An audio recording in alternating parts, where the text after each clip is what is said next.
Salut à tous, bienvenue sur iPhone Tweak TV pour le tutoriel sur le jailbreak de l'iOS 6.1 des appareils avec une puce A4. Tout d'abord, lancez Redsn en mode administrateur, nous mettrons bien sûr le lien de ce logiciel dans la description. Dès que vous arrivez sur ce menu, cliquez sur Extra puis sur Select IPSW. Vous sélectionnez alors le firmware 6.0 de votre appareil.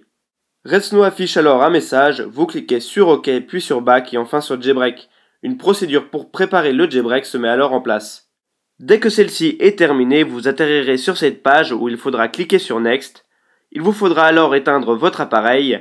Vous restez donc appuyé sur le bouton Power jusqu'à l'affichage du slide que vous ferez alors glisser.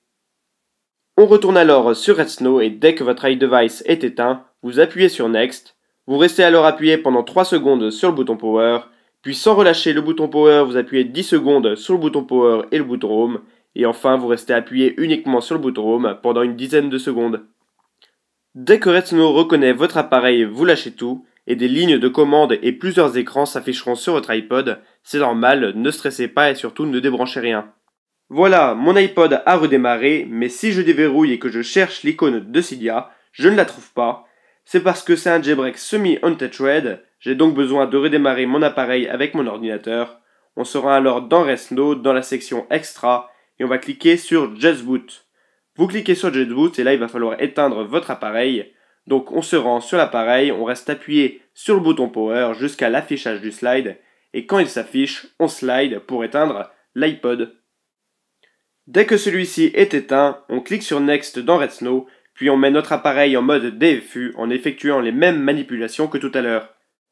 C'est-à-dire 3 secondes sur le bouton Power, 10 secondes sur le bouton Home et le bouton Power en même temps, et 15 secondes sur le bouton Home. Dès que le processus est enclenché, vous devriez voir sur votre appareil un ananas à la place de la pomme d'Apple. Après un petit moment, vous pourrez déverrouiller votre appareil et utiliser Cydia correctement.